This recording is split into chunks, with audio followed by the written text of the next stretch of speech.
Great. Hi, folks. John Mark Bantock here with Catalyst Connect. Pleasure to have everyone on today's webinar, where we'll be discussing the ins and outs of budgeting and contracting in the Zoho consulting space. I am really excited to continue our Zoho Thought Leadership series here. We have addressed a few topics over the last 3 months regarding onboarding and expectation management, defining scopes of work and project management, our client communications, and of course today getting into the nitty-gritty of how we handle those budgets and contracts. And then next month we'll be chatting a little bit about repeat work and the agency model of the Zoho consulting space. I'm really excited to have a couple of panelists with me today. We have Kyle David from the KDG Group and Brett Martin from Zanata. Welcome, guys. Thanks for having us. Glad to be here. Thank you. Awesome. Great, guys. So this is going to be a little bit of an exciting but touchy subject. So just wanted to make sure that we have this disclaimer here that we are not lawyers. We're not here to give you legal advice, but obviously we're going to be chatting a lot about legal issues as they relate to our Zoho consulting practices and how we have approached our engagements with clients to mitigate some of these issues and ensure a more successful relationship with our clients. So with that being said, the agenda for today's webinar, we're going to touch a little bit about expectations and budgeting upfront with clients, how we set up these contracts to make sure that we're on the same page. We'll chat a little bit about what happens when scope inevitably needs to change throughout a project and how those changes are handled. We'll then get into some discussions around exceeded budgets and how we deal with those budgets with clients. I'd like to share with you guys how we address revenue recognition and GAAP compliant accounting. And then we'll get into some of the must-have contractual elements that have been put into our agreements over the years.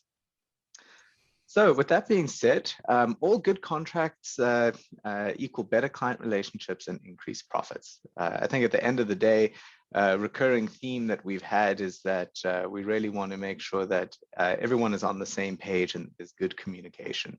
A contract is really that. It's a written understanding of how two groups are going to be working together.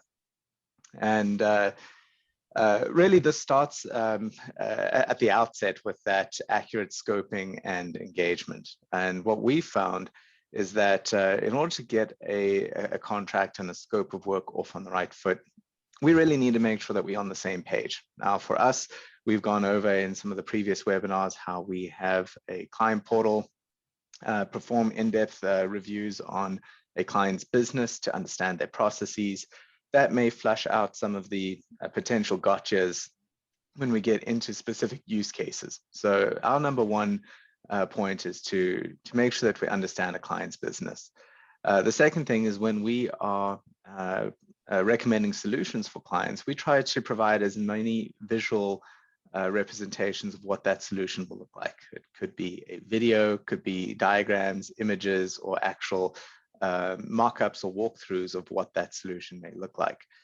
The next thing that we do is we try to discretely break down our entire scope of work into its functional components so that we can tie a specific budget or deliverable, technical deliverable to a business use case.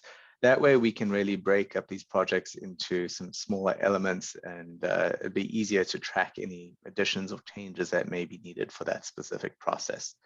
And at the end of the day, I think that something that we try to convey to clients is that there are many ways to skin a cat, you know, and we need to make sure that everyone's on the same page in how we are addressing that specific use case. We all know that there's an easy out-of-the-box way to do a lot of functions in Zoho. And then, of course, we can automate that to the nth degree through Deluge and API calls, and having clear expectations of what that looks like, I think is very important. So opening up to you guys, Brett and Kyle, how do you guys look at setting up clear expectations, and how do you build those budgets and expectations in when you're kicking off a relationship with a client? Brett, I'll open up to you first. Yeah, I mean, we're a bit different. So we're going to talk about this later, but since we're strictly hourly in the way we bill everybody, um, everything kind of gets lumped into an initial agreement. So, you get a good idea over time. I mean, you can build out a basic CRM in X amount of hours. Um, and so as you kind of talk to the client, and as you know, most of the clients these days are buying Zoho One.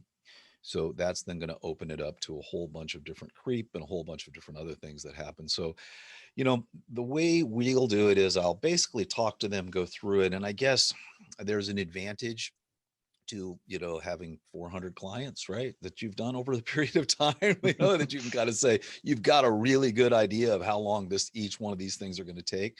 Um, but then I think there's a total honesty there that goes with it. So, we've got a minimum of usually 20 hours, mostly 30 hours now that we're going to engage.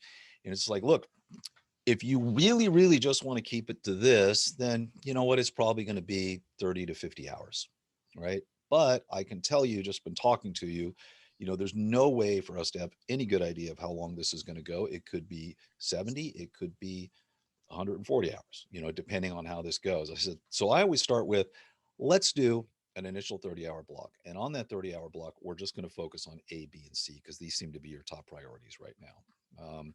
And I'm not sure we're going to get through them in that period of time, but most likely we can get A, B, and C if we stay in A, B, and C. And as you know, you never even know with discovery. You can sell a 5-hour discovery block and you're not even close, right? Right. At that point in time. So I also tell them, so then as you say, kind of what we give in the kind of the examples and everything is, here's what we're going to try to get through in this initial segment. And that works very well for us, but it's kind of a different model than a lot of people use. Yeah, no, that makes sense. I think that you'll probably will hear that a few times in this discussion today, breaking things into discrete functional elements and maybe taking stair-steps approach really leads to a tighter control of the overall project. And Kyle, I'm excited to learn a little bit about your guys' approach, because you coming at things, I believe, from the opposite spectrum, where a lot of your projects are much larger. They could be now, perhaps not Zoho work, but I know that you guys do a lot of ERP and big custom work, as well as some pretty robust Zoho implementations. So what is your guys' approach to scoping and setting up a contract for success? Sure. And a lot of what Brett said resonates true with us. So the vast majority, not the vast majority, all of our projects we bill by the hour, or by the day or half day, depending on how large the engagement is.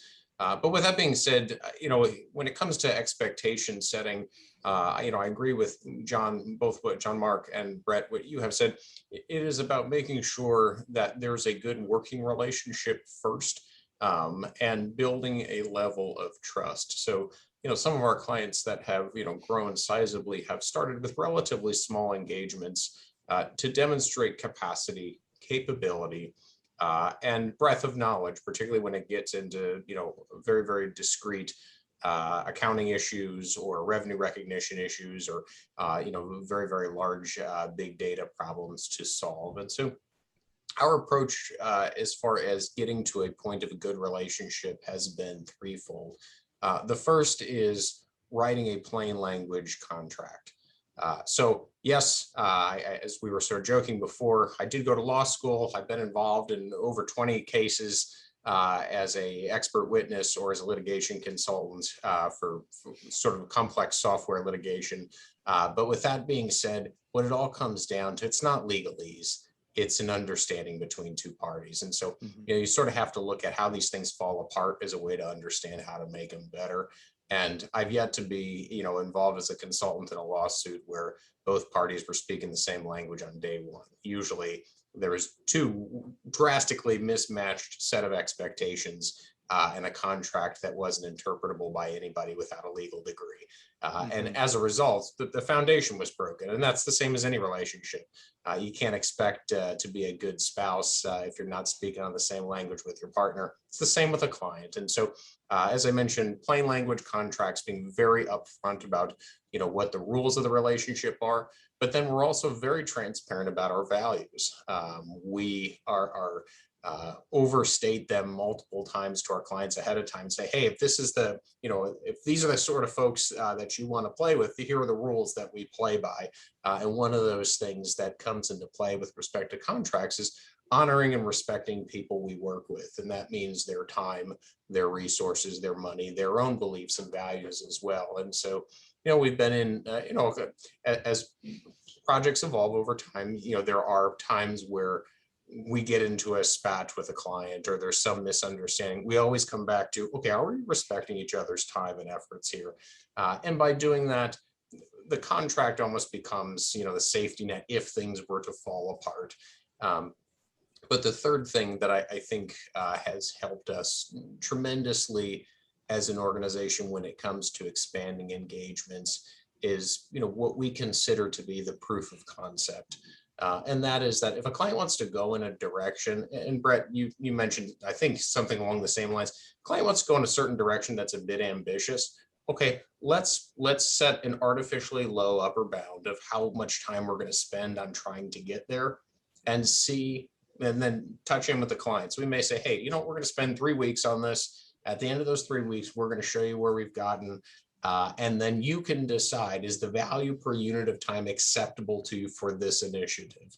It may be different based upon different client needs. There may be a urgent issue that they're willing to pay a premium to get resolved versus another one that's a nice to have that doesn't have that same value per unit of time calculation. And so by doing things that way, it sort of sets the stage for a client that, yeah, we can do some exploration, but we can also cut it off if it doesn't meet those expectations for us. And that has proven to be a successful endeavor for us when it comes to expanding projects. Yeah, I think that you're actually touching on a lot of the themes that we've seen recurring here in a lot of our discussions over the last 3 months. And that is a good fit and walking before we run. We spoke a lot about culture fit and how not every relationship is set up to necessarily be successful, and that you need to have a good fit. At the end of the day, we're all people, we need to get along. We can provide some good bounds of how we're going to work together and respect each other's time and efforts. And I think that one of the more important lessons that I've learned is the ability to walk away. And not every client relationship is one that you want to take. And having that good, honest, upfront communication and same values and same approach is really important. And by stair-stepping into a larger scope of work, by taking these iterative steps, sometimes gives you that opportunity to really feel things out with a client and do a small engagement, make sure that you're on the same page before hopping into a marriage together. And maybe you go on a few dates, you do some smaller scopes of work, you maybe set the stage that you're going to have a successful relationship before you take on that multi-100-hour engagement. Yeah, I tell you, I John Mark, we're to the point where initial phone call. I mean, I think life is so short, and you can usually tell in the first 3 to 5 minutes of a phone call with somebody whether or not they're going to be difficult. We'll keep it PG here, right? And what their general attitude is, that entire kind of thing. And and if I get someone like that and I just realize, I just think this is going to be a very hard engagement, well, I just usually refer them over to you, John Mark. But, oh, good. You and I do the same thing. I'm so sorry, Tara. Now you know why. No, but I mean, you can tell right off the bat. And on the few times where I've said, maybe I'm misreading this, I wasn't misreading it. And they just were going to be difficult up and down the line because with Zoho, as with any software project that you're building,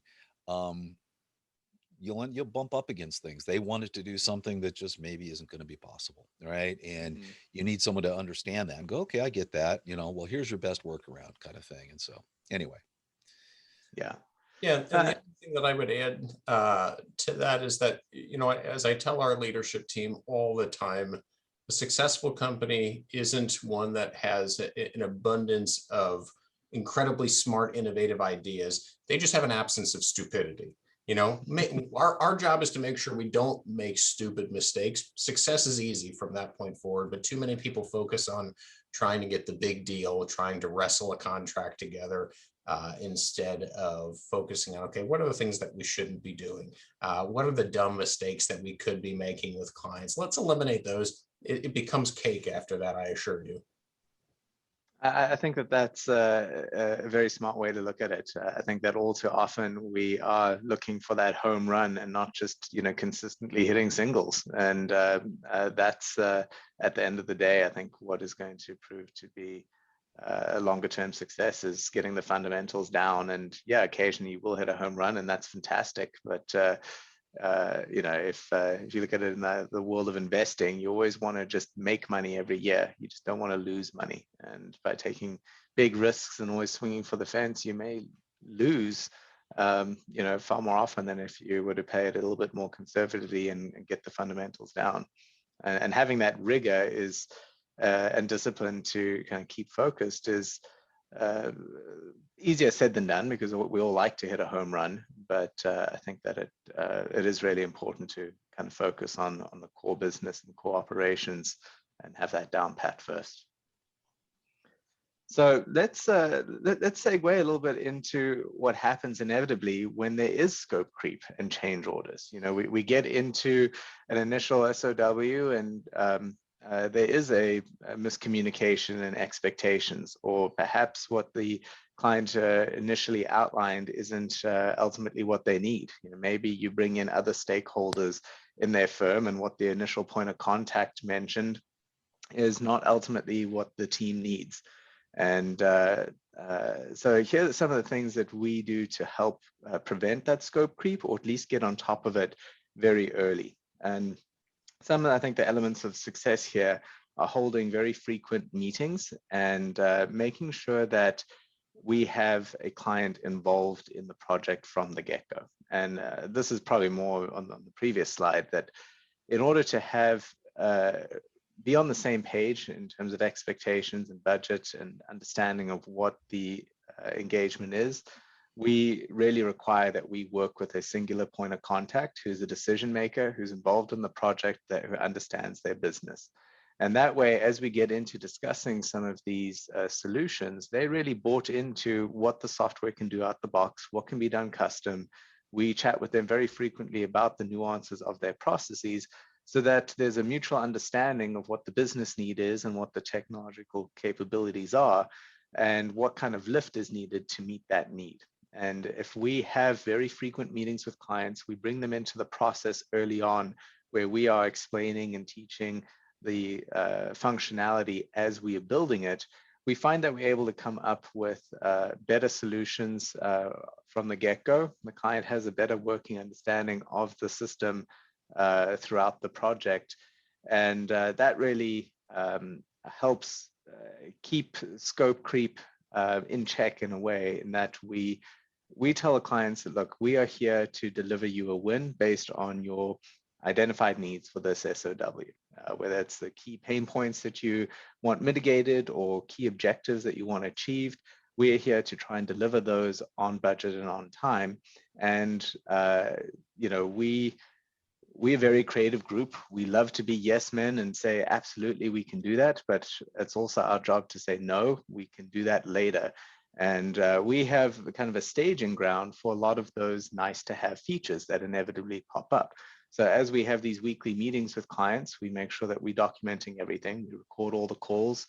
If there are changes that are needed or nice to have features, we will usually put that in a staging area, a list to revisit once we've gone through all of the main pain points or objectives. And then as budget and time permits, we'll then go back and address those nice to haves. Of course, if we need to accelerate some of those, we make sure that there is an agreed upon change order, that they're aware of the extra time that it's going to take, and that we're getting regular feedback and collaboration in assimilating those changes into the process, so that they're on the same page. And that has helped with a lot of the budget and timeline discussions, is really having their involvement in it and making sure that we are documenting everything, because inevitably someone's going to call out at some point that the project is out of scope, and then we'll be able to reference back to agreed upon changes throughout that process. So opening it up to you guys, how do you stay on top of the scope creep, and what do you do to manage the scope creep once it inevitably comes up? Me to go first? Yeah, go for it, Brett. Sure. Well, I think we're, again, because we're straight up hourly, I'm with you on basically 1, 2, 4, and 5. Right? We don't get sign off on changes because our contracts are clear. We're going to talk about this. This is an hourly project. The contract is up when the hours are up. So what you don't want to do is then surprise them, right? And you've got goals you're working to. So we have weekly meetings, minimum of a weekly meeting. We basically design everything in a mini sprint, if you were to look at this. So we have a 1-hour meeting, and at the end of that 1-hour meeting, the client gets an email that says, here's what we talked about. Here's what we're going to do. Here's what you're going to do. Here's when our next meeting is. And between then and the next meeting, that sprint is complete. And basically, then we're going to do that. And we'll talk about this a little bit, but the entire dev team works on a massive creator application. Everything is run through there. So as the meetings are occurring in this creator application, all the tasks are thrown into project. Everything is automatically getting ready to be added to this email. Everything is documented as the meetings occurred. And when they push that button, not only get that, but their full hour logs, everything that's happened. They have easy access to log in and say, here's everything that's happened on the project. Here's how many hours I purchased. Here's how many hours are left. Here's where we're at. And so that's that constant feedback and collaboration and kind of working with them. And so because of that, I think, there's this clear understanding. Okay, here's where we are. Now, you originally said you wanted to get to here, right? But now we've gone down this rabbit hole because you felt this was more important. So you're aware that if we do this, then you're not going to get to here in the hours you purchased. You're going to need more hours. And that's usually set up, usually in the first half, if we're going that direction, right? So I think those minimum weekly meetings, everything you've talked about here, every conversation, everything that was done, everything that was built, document it, have it so they can look at it all the time, easy access to what you're doing. And I think that goes a long way towards people losing their minds and getting upset because, you're billing them too much. Yeah. So in your structure, it sounds like you take a very agile approach, and the project manager on the work is oftentimes the developer who's actually performing the work as well. Is that correct? So we have senior devs, and they own the account, period, right? And so 12 developers total, so only 3 senior devs. So each of those 3 senior devs owns an account. All the back-end guys are there as well. So but as you know, with 50 Zoho applications, one person's not an expert in all. And even a senior dev will jump in. But at least there's one person owning the account across the board. And they also happen to be a developer, right? So nothing can get by them. No one can pull one over on them. And, they delegate out all the work, comes back in before the next meeting. They will have done some of it themselves. But yeah, we found that to be a productive methodology. Yeah, that's interesting. And I know that there are lots of different structures out there. And, when we get into some of the bigger software projects, it may be staffed with a whole team of a project manager, a solution architect, multiple devs. And, what I found myself in is somewhat of an interim state with some of these projects where they are big enough that you need more than one person working on the account, but they're not big enough that you can really warrant a fully staffed team of a PM, a solution architect, and multiple devs. It's somewhere in between that. And Kyle, I don't know how you guys staff your projects and how you treat some of the smaller jobs versus the larger ones, but what is your approach to this, and how do you keep on top of it? So I echo, Brett, I think you said everything beautifully, so I'm not going to repeat what he said, and other than to say I'm in agreement with everything that you said, because we're on the same model. We bill for our expertise. With that being said, it is important that you document everything, not because the client reads it. In fact, I would say probably in 90% of cases, clients go, yeah, it's great, click next email.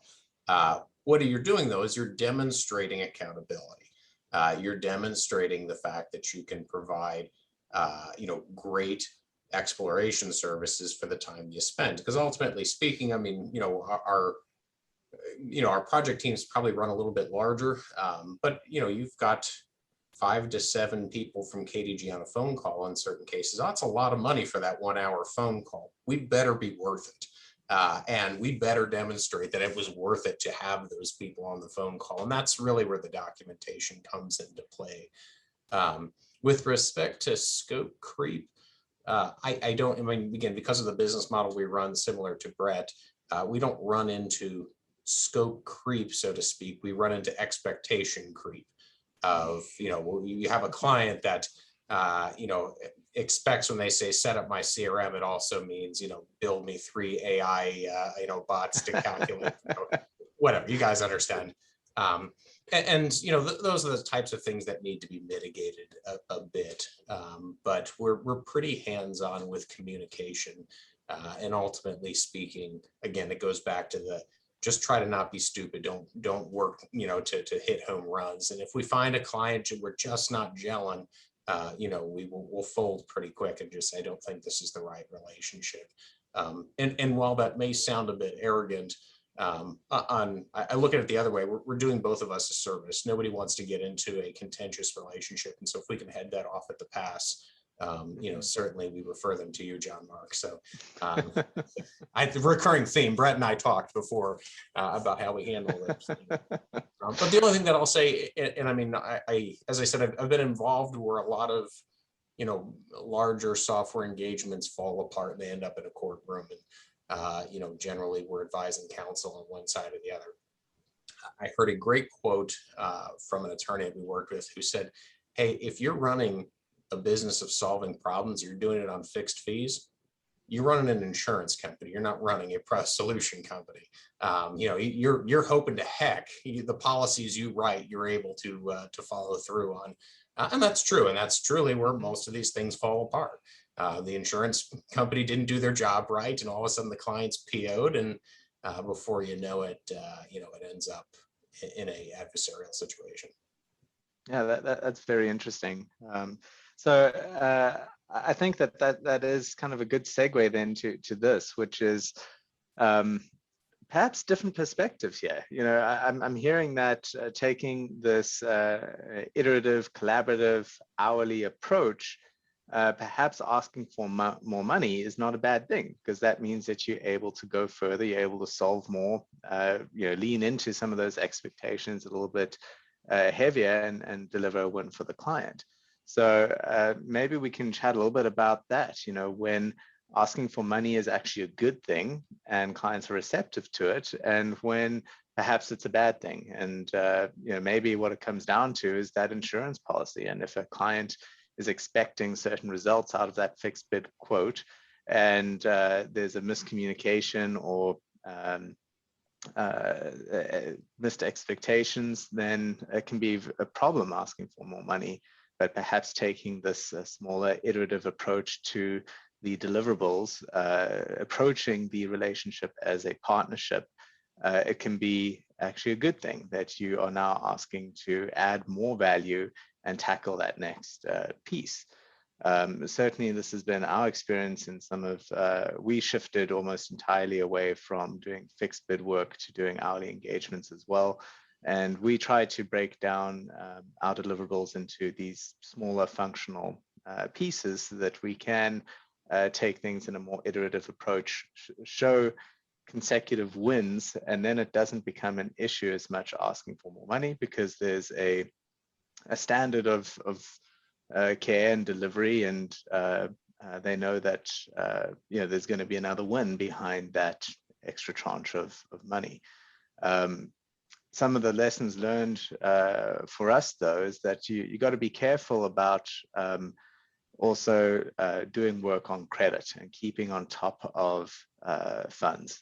We went to almost entirely a prepaid model where clients pre-fund hours, or in our case, a retainer account, and then we will bill against that retainer, and as the retainer is used, we'll re-up. Now, inevitably, timing with funds may get off, and you have to extend clients some credit. we've learned to be very careful about that and start to grade clients' credit worthiness. Working with startups can be very risky if you lend on credit or do work on credit, because their business models change. What you built initially may have been exactly on point with what they needed at that time, and their whole business pivots within 3 months. And now, if you've done work on credit, they don't want what you've built, so it becomes a difficult thing to ask for more money. So some of the big takeaways that we've had when it comes to scope money is making sure that we're doing things in smaller increments so that we can deliver wins. We typically don't ask for more money until we've delivered a win previously. It's much easier to ask for money when the client is happy than when they are unhappy, and doing that regularly and keeping open communication is certainly helpful. We do extend credit to clients, but it's usually when there's an existing relationship and we hit a comfortable cadence of working together. And we certainly set a limit for all clients. Typically it ends up being about 10 or 15% of their entire engagement with us becomes the AR limit for that client. So Kyle, what is your approach to budgets, and when more money is needed, how do you guys go about funding that next tranche of work? So for us, the only time we ask clients to prepay is on an initial engagement, just to bind the agreement. So we almost always ask for something down, but one of our values, is all about trust and respect. And so at the end of the day, we always give our clients the benefit of the doubt. They're going to pay on time, and they're going to be good stewards of their resources in order to be good stewards of our resources. And we make that very clear up front. Brett, you said in a very PC way, you filter out people if you know that's not going to be their approach to a working relationship. And we found that we stated very much up front, look, we need something down to bind this contract, but after that, you have us on faith. One, it's putting our money where our mouth is. We're going to do work that's worth our fee. And two, for the client, it's about building trust from the get-go. So if they see we're willing to go at risk right out of the gate, ultimately speaking, they're saying one of two things: man, these people are the stupidest idiots in the world, we're never paying them. Or B, they must be pretty darn confident in their ability to deliver. I suppose both are acceptable under the right conditions. But with that being said, we always communicate things in terms of value per unit of time. One of the questions we ask our clients on a regular basis is, were we worth our fee? And ultimately speaking, if it's not an easy yes, we got to dive into that, because that's going to help us improve. But that's a heck of a lot better question than saying, were you satisfied? Are you happy with, because nobody's going to make an individual person feel bad. I mean, some people will, but they're sociopaths, and we try and filter them out early. But, ultimately speaking, if you ask a point blank question, were we worth our fee? It shows you care. But it also, you're asking a very point blank question. And if they say yes to that question, it's a tacit admission. You can keep going. If they're going, well, yeah, I guess, okay, we got some work to do in this relationship, and both are acceptable answers. If it's a hard no, okay, then we'd really want to dive into it. And it's worth going on KDG's dime to find out why, what went wrong. Is it something we did? That's possible. Is it a mismatch of expectations, so on and so forth. But at least we have a solid question in our toolbox that we ask on a weekly basis: were we worth our fee? And the overwhelming 99% of folks say yes. And as a result, we keep expanding those engagements. I put it this way to a lot of folks. It sort of sounds like a used car salesman, but it's a very true thing. If you paid me $100 and I gave you back 101 tomorrow, over and over and over again, your next question is going to be, how do I give you $200? You give me 202 tomorrow. And ultimately speaking, the clients will continue to spend so long as they perceive that value per unit of time to be greater than what they're paying. Yeah, I think that was well said. And it's interesting that getting that regular feedback is so important, because we had we used to do SEO services and Google ad management, and We had a client that we felt that we were knocking it out of the park. I mean, there was a clear 10x return on their ad spend. And we kept on saying, guys, this campaign is hitting it out of the park. Let's re-up, let's grow this. And the client wasn't on the same page. They wanted something significantly more than a 10x return on their campaign. And it was just, there was clearly a misalignment on expectations of what success means. And ultimately, if there's that misalignment, you got to cut the cord and make sure that each party is going to move on and be happy, because if there's friction there, it's just going to be an uphill battle and nothing. I think that if there's a fundamental mismatch in values or expectations, and it's not going to improve. At least it's not going to improve without a lot of effort. And I think that there's some easier wins that we can get. So that certainly resonates with me. Brett, how about you? Yeah, I'll touch on a couple things here. So going on the premise that you're starting with good people, and the people that work for your company are good people. And, so you've got a good person. When you get that, we have a thing called comped hours. So when a person sees their bill, it'll say billable hours, comped hours, and the comped hours don't come off. So let's say they're starting with 30 hours, and you may actually see a client where it's, we've billed 20 and we've comped 15. You say, how does that happen? Well, I'll tell them, no matter how long you've been doing Zoho, no matter how long you've been doing anything, there usually comes a situation where one of your devs will beat their head against the wall for 10 hours until they figure it out, right? Because it was just one crazy thing. It might be a webhook gone awry. It might be an API call that's wrong. Gosh only knows, And so in those cases, the instructions are clear. Now that you've done that, if you had to do it again, how long would it take you, right? Because I don't want to charge my clients for us to learn something right down the road. So they'll say, well, it would take me an hour. Great. Build a client an hour, comp 9, and write why we did that. And by the way, best thing ever, builds you so much goodwill because number one, it's legit, right? And then on those occasions where I do get a client who reaches out to me and goes, Brett, this just seems ridiculous. Usually I'll say, you're right. It does seem ridiculous. We'll just throw 4 hours back on your account for you. And everybody's happy at the end of the day. But those are the rare occasions. But since, as we discussed, we're already broken down into small chunks, 20, 30 hours, right?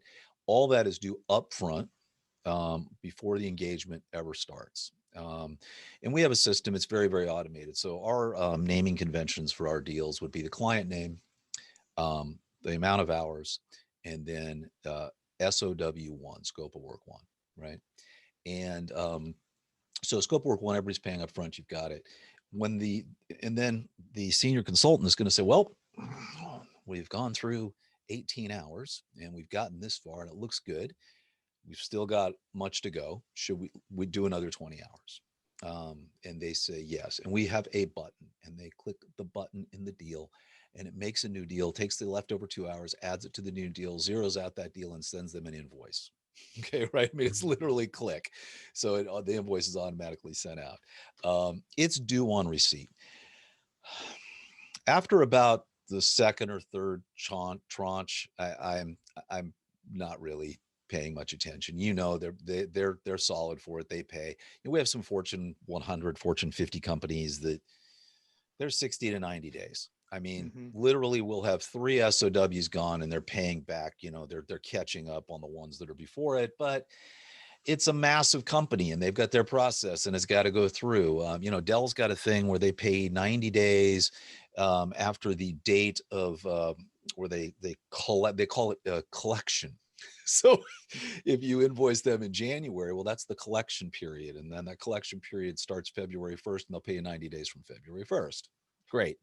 So you kind of end up, there are a lot of big companies that are like that. You just have to be aware of it. But I think for the most part, it's just kind of a straight, as long as it's that communication, right? Yeah. I've only had, I think we've only had to write off a couple invoices. I mean, as long as you're communicating, it seems to be pretty good. Yeah, absolutely.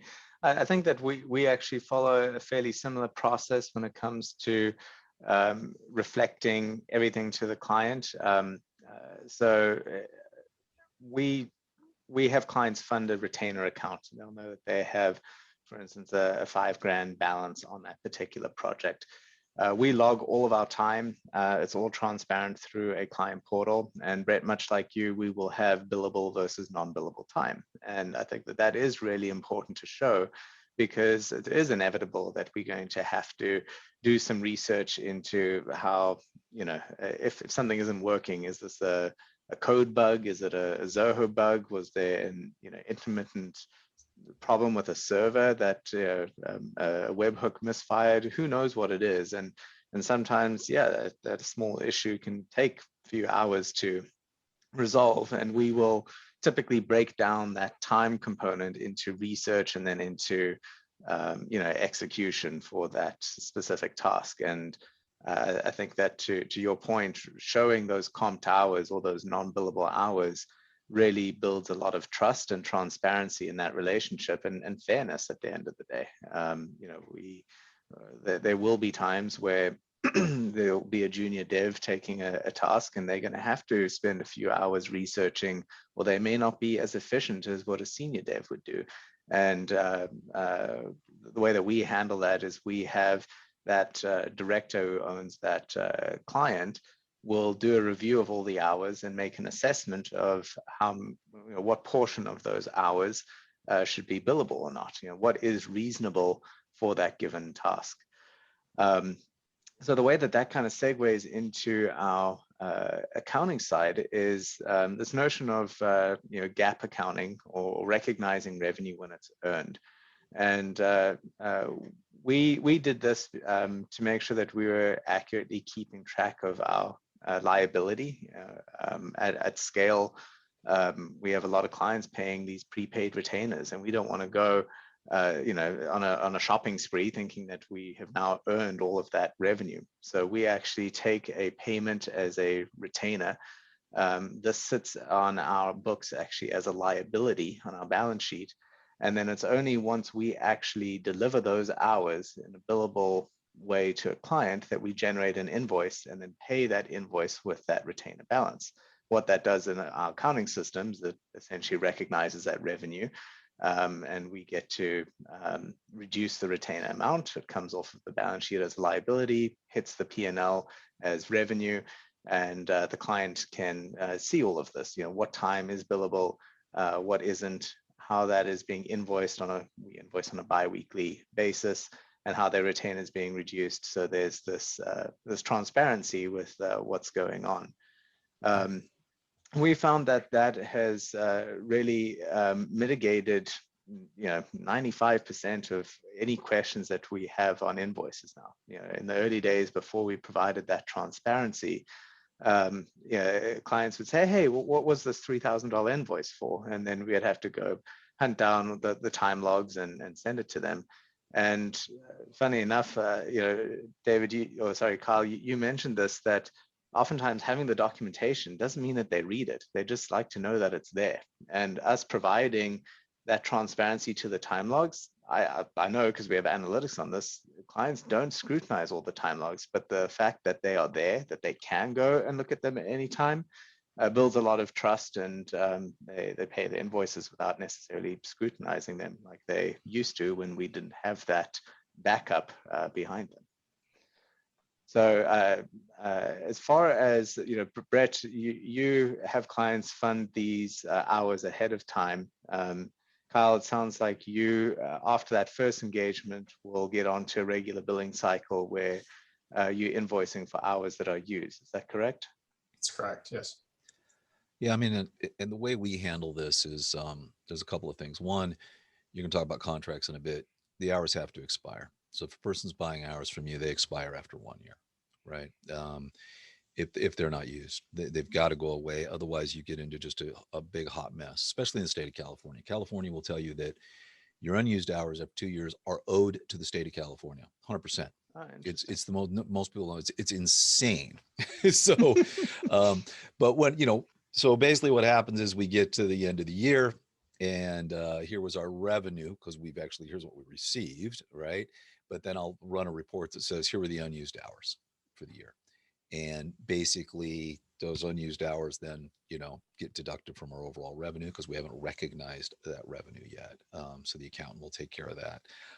But we have, it's automatic when one date from the date of the start, basically that entire SOW gets closed out, the hours get deducted from it as a, as recognized, and, talk to the client, these hours have expired and they're ours, and we move forward per the terms of the contract.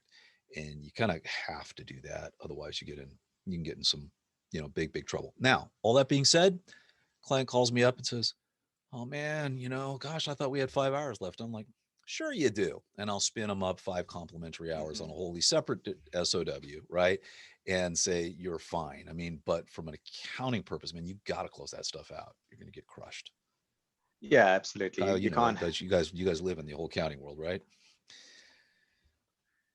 Yeah, so I was saying, you guys specialize in accounting, so I'm sure you're very aware. Yeah. So I mean, Brett, what you said, the difference between the words prepayment and retainer could mean pain for years or easy resolution. And exactly for the exact reason that Brett said. So most states recognize a prepayment under their gift card rules, meaning exactly what Brett said. You can't expire them out unless you very explicitly state in the contract, and most states require that the customer directly acknowledge that their money will be invalidated at a certain period of time, not just with a signature at the bottom of the contract, but right next to that clause. With a retainer, using the word retainer in a contract has a bit more favorable language, as you would expect, because that's what attorneys use in all 50 states. And a retainer, using that nomenclature generally provides you a lot more legal cover if you want to do things like expire it out. But to Brett's point, if you go back and you start comping time that's been expired, now you run into a contract severability issue where the client says, well, you gave me that time back once, Brett, you better give it back to me the next time because you did it the last time. So you have to look out for those types of things. This is a definitely talk to your attorney and make sure you know your jurisdiction's law on it, because I know California is by leaps and bounds the worst state, but Massachusetts isn't far behind. We're in Pennsylvania, we're not as beholden to it, but it can be very problematic if you don't state jurisdiction and those very specific terms. That's probably a good segue here, and I'm going to keep this moving along so we can have some time for some Q&A. Is some key contractual elements. I think that this is definitely something you're going to want to hire an attorney to review for your state. I think that some of the things that you definitely want to consider is that area of jurisdiction. In this day and age, we're all working all over the world, and it's important that you know where that work is being performed and where your contract is governed, so that you can keep things consistent. Inevitably, you are going to have larger clients that are going to want the jurisdiction to be in their state, or hopefully not their country. That would be much harder to to govern. But I think that talking about contractual elements, this is that safety net, right? Once communications have broken down, expectations have missed, you're not able to resolve that. And I certainly, from our experience, recommend that if things break down, that you be upfront and honest. Your own mistakes, and they are inevitable. All of our teams will make mistakes at one point in time. And what we found is when we upfront, we acknowledge those mistakes and we make efforts to resolve them, it really pans out in the long run, and clients are far more willing to actually stick with you, re-up, and engage in bigger contracts when they know that there's a willingness to be a partner and not a straight vendor. And it's only when all of those things break down that you need to make sure you have good indemnification clauses, and that your area of jurisdiction's in line, and that you have a tight contract.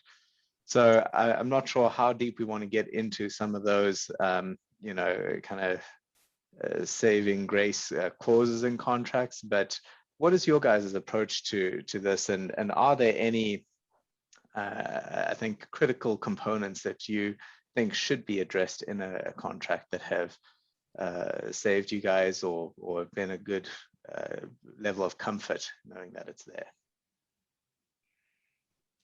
Yeah, I mean, we kind of touched on them earlier, but you initial on the part where they acknowledge that this is an hour-based contract, not a project-based contract. Yeah.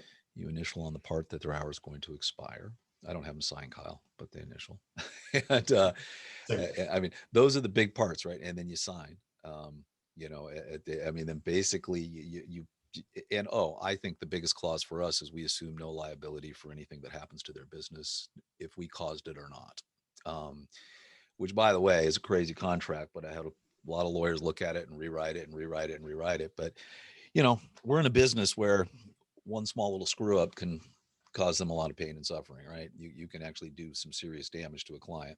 And yes, you got to, you know, and that may or may not stand up at the end of the day, but it's good to have the clause in there. You know, and of course you try to make it right and you try to fix it, but we haven't been sued, but I can't imagine that. I'm not sure that clause would hold up, but it doesn't hurt to have it in there at least. Yeah, I think that limiting liability is important. You know, we are building systems. It may even be a 10 or 15K engagement, but the work that we're doing could facilitate millions of dollars of business. And if that critical component breaks down, whether it's a bug in the code or a change that Zoho or a server makes that prevents that code from running, that's facilitating that business, that could cost that company a lot of money. And I think that it is important to address up front to limit that liability and make sure that you know, we as consultants are not responsible for some of the breakdown in the platforms that we use to facilitate a client's need. And the specifics of how that's worded, I think, is where you really need to get an attorney involved. So, Kyle, I don't know if you have anything to add to that, but I think that those are some of the key takeaways: are hourly and limiting liability, keeping awareness of where that jurisdiction is.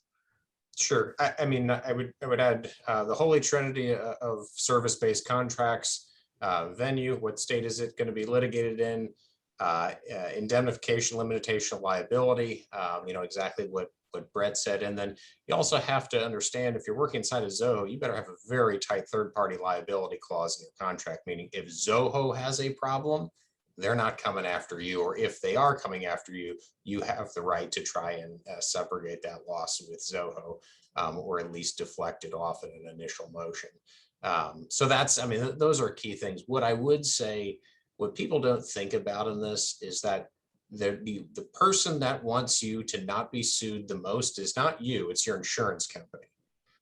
So if you go to your insurance company, you say, what's the contract you defend the most successfully? They'll give you a copy. In fact, they'll make a note really happy this client asked that question, because they'll tell you, hey, in the state of Pennsylvania, this is the contract we defend successfully the most often. Obviously, they'll give you 12,000 things to sign off. You got to talk to your lawyer, yada, yada, yada. But they're a great, insurance companies are really helpful in our business because they see things when they fall apart. And I'll tell you, I mean, we talk to our insurance company on a lot of things, and they give us great advice for free. I mean, I guess not free, we pay them a lot of money, but on the same time, we actually get something for it.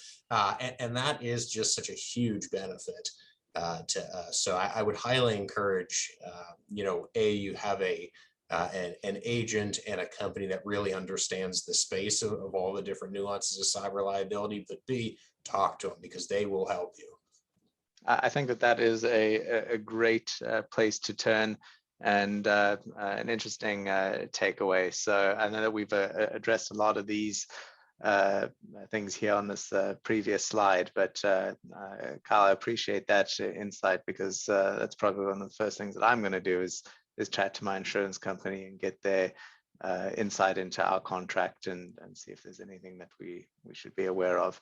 And it is a complicated space, right? Especially if you're a firm that has your own extensions or apps, and it becomes a very blurry line between what you are delivering as a consultant, as a developer, what tech is yours, perhaps as an extension or an add-on or an API integration that you're hosting, what is Zoho responsible for? There's a big intersection of technologies here and services that really deliver a result for a client. And when there's a breakdown in that result, it could be really a number of factors that contribute to it. So I think that being cognizant of that and protecting yourselves, having good insurance policies, good contracts, and most importantly, good upfront communication with your client to mitigate these in the first place is key. So we have a few minutes left. Let's open it up to some Q&A. So if anyone has any questions, please feel free to add it to the chat here, and we'll want to make sure that we allow for some time to answer any of those.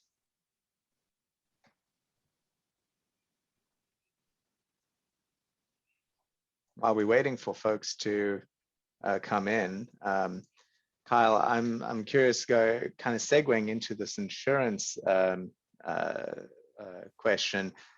Gosh, these days I feel like we have everything from general to workers' comp to professional liability to cyber liability, and the question is are those all necessary? And what is the best way to go about making sure that you have that additional safeguard? I mean, for us, we're actually in the thick of it right now. We spend a lot of time with our attorneys reviewing the actual policies to understand where there may be risk gaps. Now, we also work on some very large projects, so our liabilities in a lot of instances are fairly significant. They're not the things where somebody would say, I don't want to pay the lawyer.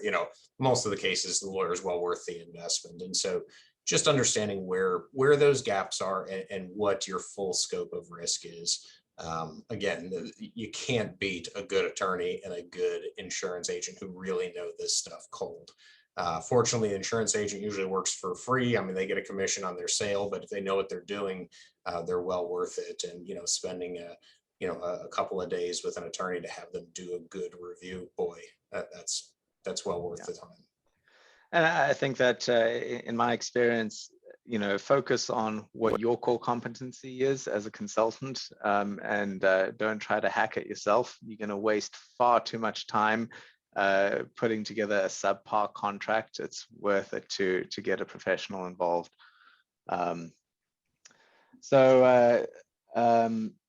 We have one question that's come in, which is, could you please explain the difference between a retainer and prepaid hours again? And so, Kyle, I don't know if you wouldn't mind taking that one and summarizing the difference between a retainer and prepaid hours. Sure. So it's really a nuance in nomenclature. Just about all states, at least ones that I'm aware of, and again, I don't say this as an attorney, but they recognize the word retainer in the same way you might recognize an escrow account, meaning you're depositing money in trust, and there can be rules on how that money comes out of the trust. As long as they're predefined and agreed to, everything is kosher there. When you use the term prepayment, a lot of states, and actually the UCC is vocal on this as well, they look at it like you now own something. It just doesn't happen to be in your possession right now. So it's the same as like, you parked a car in somebody else's lot. You own the car. It just happens to be in somebody else's lot. You gave them the keys because they're a valet.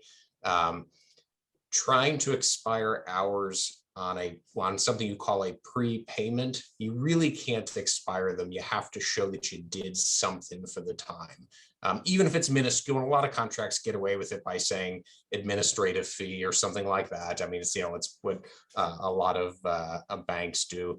But ultimately speaking, just flipping the word to retainer and then putting clear terms on how the retainer money can be spent makes for a much easier situation should it ever be litigated.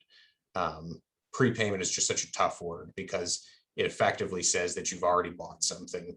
It's yours to keep. Somebody else can't take it from you unless there's a contract saying they can. Great. Thanks for that, Kyle. Appreciate it. In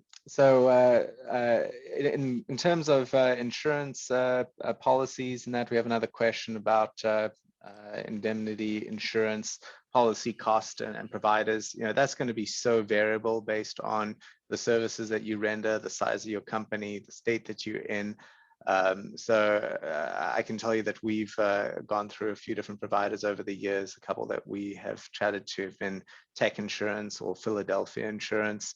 Yeah, those are two names that we've used in the past. I don't know, Brett or Kyle, if you have any recommendations of brokers to perhaps chat to versus going directly to a provider. Any insights there? I kind of look at it every year. We're with Hartford now. I can't tell you the exact amount, 1,500 to a couple grand, something like that.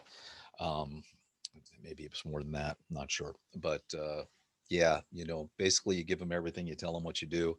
You say, I need complete and total liability coverage against all of this. And, you know, it's again, working with your insurance carrier, being totally upfront and honest and going through everything and telling what you want to be covered for, and making sure you get all that, you know, get some special riders in there. If you've got, you know, things that might not be normally covered, they'll do it. You just got to make sure, you know, dotting your I's and crossing your T's when doing that. And like and we were keep talking in earlier, Kyle talked, yeah, they're happy to make sure they get it all down, right? And cover you. And keep in mind that something that is definitely going to be required of you as you start to grow are some very well and thoroughly documented IT practices. You know, how you handle, you know, data encryption and, you know, access to certain systems, to, you know, how long you keep documentation and where you keep it, and, you know, what your SOPs are. These are all things that you should probably start to think about now, you know, as we in the Zoho world continue to get into deeper integrations and owning more critical components of a client's infrastructure. It's important that you have those well defined, and that's something that you're definitely going to want to address sooner rather than later, because it takes time to build. And when you get that big client, you know, that home run client, they're going to ask for it. And believe me, you want to be able to have that ready. Otherwise, it's going to take you weeks to put together. So. Yeah, I would guys, only go ahead, Kyle. I would say, if you want great insurance, look up the biggest, baddest law firm that does insurance defense work in your area. Call them up and say, who do you defend the most? And you'll generally have your answer, because they're the ones that pay their claims. That's a good place to go. Great. Well, with that, guys, we're at the top of the hour here. I really appreciate everyone joining today's webinar.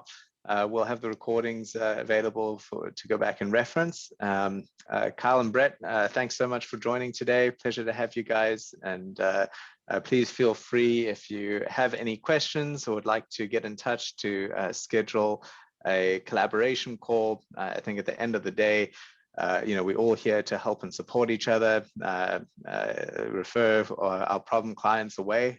So please feel free to connect with us. We'd love to chat about synergies and where we can help each other out. Thanks a lot, guys. Have a good one.